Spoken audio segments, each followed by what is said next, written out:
Olá, colegas, tudo bem? Estamos na nossa 7ª aula do curso gratuito de Direito Previdenciário aqui do canal Advocacia a Jato. Se você está assistindo esse vídeo pela primeira vez, eu peço que faça sua inscrição no canal, ative o sino de notificações e acompanhe nossos vídeos. Nós tivemos vídeos iniciais do curso, onde tratamos diversos temas, e hoje falaremos especificamente sobre os segurados especiais. Um aviso também para aquelas pessoas que desejam entrar com contato mais direto com esse professor. Então, nós tivemos algumas mudanças ao longo dos vídeos, temos um grupo no WhatsApp, fizemos agora um grupo no Telegram. Imaginamos que o Telegram é uma ferramenta que tem melhores condições de atender às necessidades do nosso público. Então, o grupo do Telegram é maior, nós temos um canal no Telegram, estamos preparando um conteúdo específico para aqueles advogados ou estudantes que têm interesse em conhecer um pouco mais do direito previdenciário, têm interesse nas novidades do direito previdenciário e gostariam também de compartilhar informações. Então, nesse grupo do Telegram, que vai estar aí o link na descrição desse vídeo, você vai poder se aproximar um pouco mais do canal Advocacia a Jato e aí também colocar suas dúvidas, né? Eu farei alguns vídeos também respondendo perguntas, então você que quer fazer alguma pergunta diretamente para o professor, você procure aí o grupo do Telegram, procure nossas redes sociais, o @advocaciajato é o nosso Instagram, então você pode fazer perguntas também lá no Instagram do canal Advocacia a Jato, ok? O tema de hoje, como eu expliquei aqui para vocês, é o segurado especial, né? Nós já tratamos do segurado empregado, empregado doméstico, trabalhador avulso, contribuinte individual, o segurado facultativo e hoje trataremos do segurado especial. E por que o segurado especial tem esse nome? É importante a gente dimensionar que existem algumas vantagens no enquadramento do segurado como segurado especial. Uma dessas vantagens, e a mais clara que tem na nossa Constituição, é o fato de poder se aposentar com uma idade menor. A aposentadoria do segurado especial não foi impactada, a aposentadoria por idade do segurado especial não foi impactada pela reforma da Previdência. Então, nós mantivemos a idade mínima prevista para o benefício do segurado especial, que é de 55 anos para as mulheres, 60 anos de idade para os homens. Uma outra vantagem que faz dessa categoria uma categoria especial é o fato de não exigir a comprovação do efetivo recolhimento da contribuição previdenciária, né? Não há necessidade do segurado especial fazer o recolhimento da contribuição previdenciária. Basta que ele comprove o exercício da atividade rural, né? Esse exercício da atividade rural, a comprovação do exercício da atividade rural basta para que ele seja considerado segurado especial e faça jus ao benefício. Isso vale também, a gente vai ver, para os pescadores artesanais e seringueiros, ok? Então, vamos lá, vamos começar então a falar dos segurados especiais. Primeiro, as 3 categorias aí que a lei prevê, a Lei 8213 de 1991 prevê para os segurados especiais. Primeira categoria é a do trabalhador rural. Trabalhador rural, produtor rural, via de regra, a gente viu aqui, ele é um segurado contribuinte individual. Ele precisa efetuar o recolhimento com base em um salário de contribuição. Acontece que a própria Constituição e a Lei 8213 diferencia aquele trabalhador rural de baixa renda, aquele produtor rural de baixa renda. O que é considerado produtor rural de baixa renda? Aquela pessoa que então vai se beneficiar da regra diferenciada de concessão da aposentadoria por idade, como eu expliquei aqui. 55 anos de idade para a mulher, 60 anos de idade para o homem e a comprovação do exercício da atividade rural durante 15 anos. Não é que não exista a contribuição do segurado especial. A contribuição existe, só que essa contribuição incide sobre a comercialização de sua produção rural. Ele só faz incidir a alíquota de 1,2% sobre o resultado daquilo que ele comercializa. Se esse segurado especial usa a sua produção para a própria subsistência, portanto ele não comercializa, ele está desobrigado de comprovar o recolhimento da contribuição previdenciária. Isso é muito importante, né?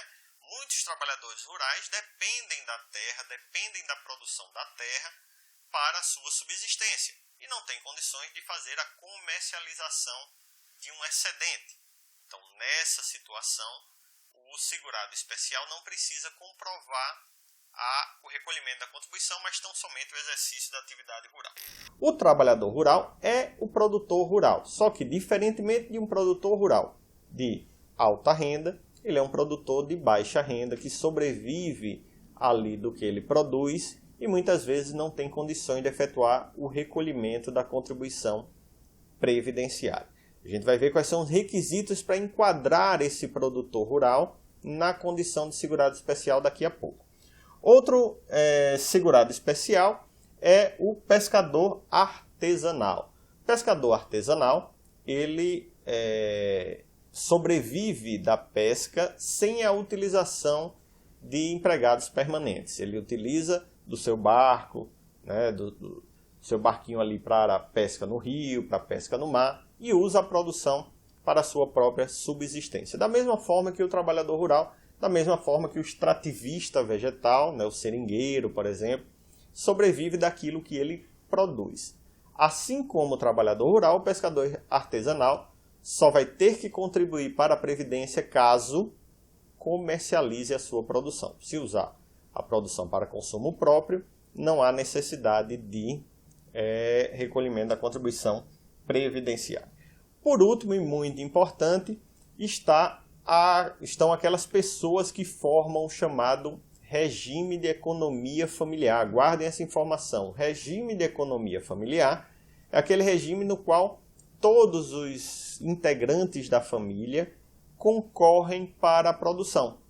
Então, não é apenas o trabalhador rural que vai se beneficiar das regras de enquadramento na condição de segurado especial. O cônjuge, o companheiro ou a companheira também se beneficia desse enquadramento caso participem do regime de economia familiar, ou seja, caso concorram, auxiliem na produção, produzam assim como o trabalhador rural produz na sua própria terra, ou uma terra arrendada, ou uma terra de terceiros, a sua família também concorre e auxilia no rendimento familiar.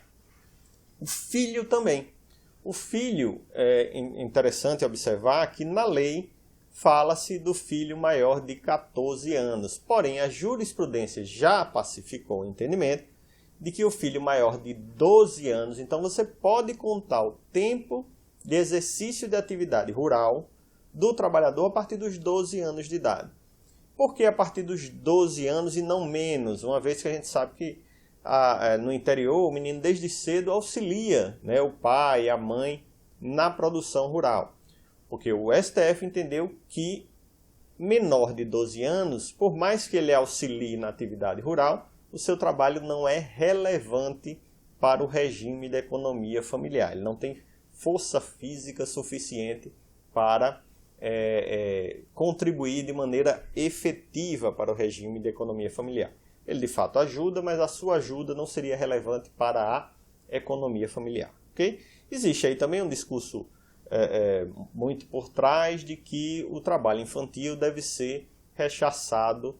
Isso não ficou absolutamente claro, né, na decisão do STF, porém a gente sabe que existe aí um rechaço ao fato de uma criança trabalhar. Então, para evitar qualquer tipo de discussão nesse sentido, o STF também achou melhor que apenas a partir dos 12 anos de idade se considerasse o trabalho rural.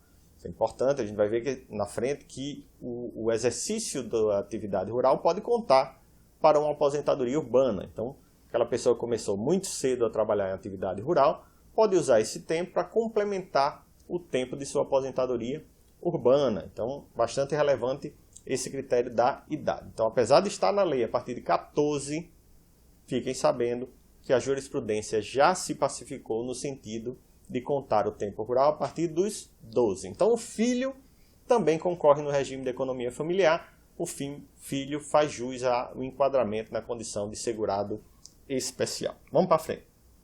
Requisitos para esse enquadramento. O primeiro requisito é não ter empregados permanentes. A partir do momento em que o produtor rural, pescador artesanal, o extrativista vegetal, ele utiliza uma mão de obra permanente, utiliza empregados permanentes na sua atividade, ele deixa a condição de segurado especial e passa a condição de produtor rural pessoa física, que, como nós vimos, é contribuinte individual, não é segurado especial, se submete, portanto, às regras, inclusive de recolhimento do contribuinte individual. Ele pode utilizar os integrantes da família, como eu expliquei aqui anteriormente, mandei vocês lembrarem isso. Quem participa do regime de economia familiar também é segurado especial. Então, o segurado especial que utiliza membros da família na produção rural não deixa de ser, por isso, segurado especial. Agora, informação importante da lei. A lei fala que não pode utilizar empregados permanentes, mas ele pode ter um empregado não permanente. Aquele empregado que vai trabalhar segundo a seguinte proporção: 120 dias ano, cada trabalhador. Então, se ele pode contratar um trabalhador para trabalhar durante 120 dias. Esses 120 dias, sempre que se falar do segurado especial, tenham em mente que em algumas situações você vai precisar lembrar o número de dias. E esse número de dias de trabalho é sempre 120. É sempre 120. O segurado especial pode contratar um trabalhador para trabalhar na sua propriedade durante 120 dias a cada ano. Se ele contrata 2 trabalhadores, aí vai seguir a mesma proporção. Cada trabalhador trabalhará 60 dias. 3 trabalhadores, cada trabalhador 40 dias. Mas o limite é 120 dias para um trabalhador. Ok? Segundo requisito, não deter outras fontes de rendimento, salvo aquelas previstas em lei. A legislação previdenciária garante a esse trabalhador algumas fontes de rendimento que não descaracterizam a condição de segurado especial. Isso é importante por quê? Porque quem sobrevive da terra sabe que em determinados momentos do ano essa terra é não produtiva. Tem aquele período de descanso, tem aquele período de semeadura. Então é muito difícil você manter durante todo o ano a produção rural para a sua própria subsistência. Então o que é que faz? A legislação previdenciária permite que você tenha um rendimento alternativo. Agora, não é todo o rendimento alternativo que é admitido pela legislação previdenciária. A gente vai ver isso daqui a pouco. O produtor rural também deve cultivar apenas uma terra de 4 módulos fiscais de tamanho. Professor, qual é o tamanho de um módulo fiscal? Eu vou dar a resposta clássica do direito. Depende. Depende de quê? Depende do município em que essa terra está localizada. O tamanho do módulo fiscal varia conforme a fertilidade da terra. Uma terra mais fértil faz com que o módulo fiscal seja menor. Por que menor? Porque em um tamanho de terra menor, aquele produtor rural pode tirar a sua subsistência de maneira mais fácil. Outra coisa, se estiver numa localidade em que a terra é pouco fértil. O semiárido, por exemplo, evidentemente, nessa situação, eu necessito de um tamanho de terra maior para produzir para a minha subsistência. Então, o que é que ocorre? O tamanho do módulo fiscal tem que ser maior. Então, esses 4 módulos fiscais, o tamanho desses 4 módulos fiscais depende do município em que está situada a terra. Eu preciso saber, onde é que eu verifico isso? Onde é que eu sei o tamanho do módulo fiscal? Basta entrar no site do INCRA, que o INCRA vai dar o módulo fiscal de cada um dos municípios brasileiros, ok? O produtor rural, nessa situação, é aquele produtor da agropecuária, né? O extrativista vegetal seringueiro, por exemplo, não tem como calcular o tamanho de sua terra, porque ele explora a sua atividade na floresta, né? Então, não se exige um tamanho de módulo fiscal para o extrativista vegetal como o seringueiro, por exemplo. O mesmo se diz em relação ao pescador artesanal. O pescador artesanal não tem uma terra definida, não tem um local definido para a sua produção. A produção é o rio, a produção é o mar. Então, esses 4 módulos fiscais que se exige é naturalmente do produtor rural, aquele produtor que trabalha com agropecuária. Okay? Quais são as fontes de rendimento, então, admitidas pelo direito previdenciário para o segurado especial não perder a sua qualidade de segurado especial? Né? São aquelas situações excepcionais em que a legislação previdenciária vai permitir uma fonte de renda, um rendimento alternativo ao trabalhador. Primeira coisa, lembra que eu falei dos 120 dias? O segurado especial tem direito a trabalhar ele próprio 120 dias. Portanto, um segurado especial pode contratar outro segurado especial para trabalhar em sua terra durante 120 dias, sem que nenhum dos dois perca a condição de segurado especial. A legislação ainda é mais ampla. A legislação permite que se trabalhe 120 dias no ano em qualquer atividade remunerada, não necessariamente na atividade rural. Isso é importante porque no período entre safra, o trabalhador pode buscar uma atividade urbana. Pode trabalhar em uma atividade urbana durante 120 dias, sem descaracterizar a sua condição de segurado especial. Após o período de entre safra, ele volta a produzir na terra para a sua subsistência. A segunda fonte de rendimento alternativa que ele pode ter é aquele rendimento advindo de sua própria terra. A utilização de mecanismos de parceria, meação ou comodato. Ele destinar uma parte de sua terra, que parte é essa? 50% do seu imóvel rural, para um sistema, por exemplo, de meação, em que o trabalhador rural meeiro, ele vai produzir em sua terra e metade vai dar para o dono da terra, a outra metade fica com ele. Uma parceria em que ambos trabalham na terra e o resultado dessa parceria é dividido pelos trabalhadores, ou ainda um comodato. Ele coloca a terra à disposição e recebe uma quantia pela utilização de 50% de sua terra. Observe, tem que ser 50% de até 4 módulos fiscais. Né? Então, ele pode utilizar 2 módulos fiscais para esse sistema de parceria, meação ou comodato. É importante principalmente para aquele trabalhador mais velho, né? Aquele trabalhador que vai perdendo a sua capacidade produtiva, já não consegue produzir em toda a terra, então ele faz uma parceria, faz uma meação, faz um comodato para que o restante da terra que ele já não consegue produzir, produza algo para a sua subsistência.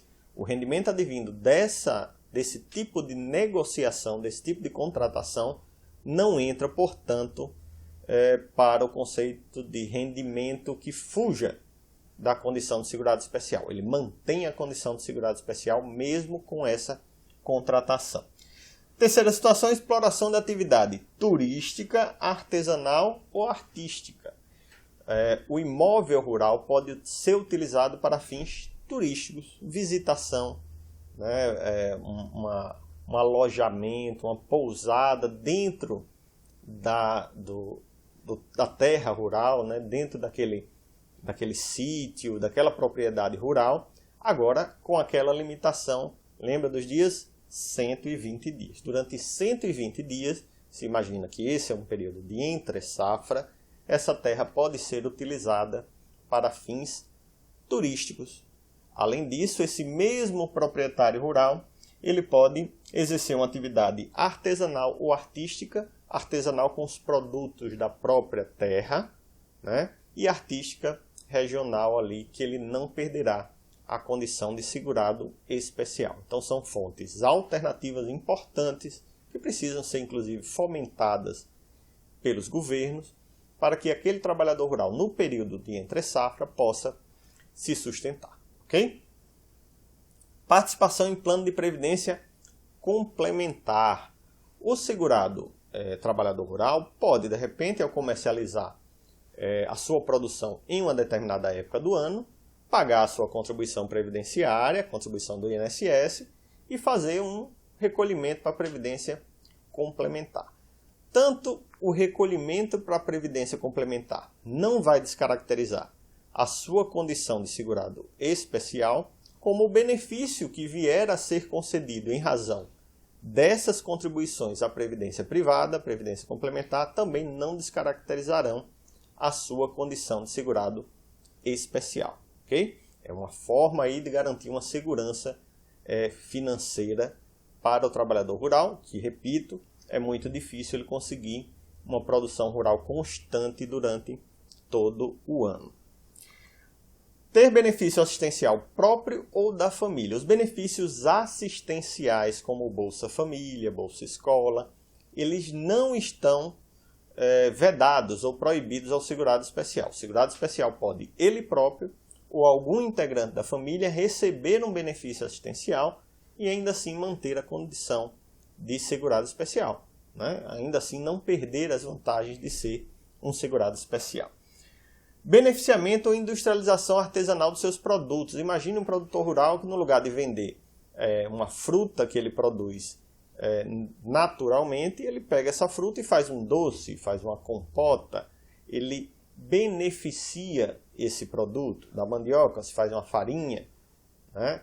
Todo esse processo de beneficiamento ou de industrialização artesanal, ele pode gerar um rendimento maior para aquela família, para aquele trabalhador rural, sem descaracterizá-lo da condição de segurado especial. Então, muito importante. Ele pode tanto vender o produto in natura, quanto o produto beneficiado artesanalmente, que ele manterá a sua condição de segurado especial.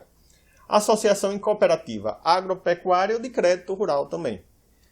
O associado da cooperativa, o cooperado de uma cooperativa, ele produz para a cooperativa se encarrega de vender a produção, porém ele não perde a sua condição original de segurado especial. Apesar de ser um cooperado, ele não é um empregado da cooperativa. Ele é um trabalhador que produz e a sua produção é vendida através da cooperativa. Ele não perde, portanto, a sua condição de segurado especial. Receber pensão por morte, auxílio acidente e auxílio reclusão. Esses benefícios, o benefício de pensão por morte e auxílio reclusão é pago ao dependente do segurado. Bom, se eu admito que o trabalhador pode trabalhar, exercer uma atividade remunerada, inclusive urbana, durante 120 dias, pode ocorrer de, nesses 120 dias, ele ser preso, ele sofrer um acidente do trabalho que o incapacita parcialmente para o trabalho, ele pode vir a falecer. Então, nessas situações, os seus dependentes receberão, ou ele próprio, no caso do auxílio acidente, receberão um benefício previdenciário. Esses benefícios previdenciários, pensão por morte, auxílio acidente e o auxílio reclusão de até um salário mínimo, não descaracterizam a condição de segurado especial. Qualquer outro benefício em valor superior, ou esse mesmo em valores superiores a 2 salários mínimos, descaracteriza a condição de segurado especial e pode prejudicar, inclusive, o regime de economia familiar. Então, é muito importante estar atento a isso. Exercício de mandato de vereador ou de dirigente de sindicato de categoria. Tanto o exercício do mandato de vereador quanto de entidade sindical, né, diretor de entidade sindical, são, em tese, para serem temporários. Então, em razão dessa temporariedade, não se perde a condição de segurado especial que é original daquele trabalhador. Né? Ele vai poder exercer o seu mandato como vereador sem problema nenhum. Ao fim do mandato, ele retorna à condição de segurado especial. Enquanto vereador, enquanto exercente de mandato eletivo, enquanto dirigente do sindicato da categoria, se ele for remunerado, no caso do vereador é remunerado, ele tem que fazer o recolhimento para a Previdência. Né? Ele só precisa deixar de efetuar o recolhimento para a Previdência quando ele voltar à condição de segurado especial. Ok? É isso aí, pessoal. Essa foi a aula de hoje sobre segurados especiais. Tema bastante relevante. Lá na frente nós falaremos sobre os benefícios rurais de maneira mais detida. Eu já expliquei aqui a aposentadoria por idade rural como é que funciona. Espero que vocês tenham gostado do vídeo de hoje. Deixe aí sua avaliação, relembrando para fazer sua inscrição. E aqueles que quiserem um contato mais próximo, eu deixarei aí na descrição do vídeo o link para vocês integrarem o nosso Telegram. Ok, pessoal? Então, muito obrigado a todos e até a próxima.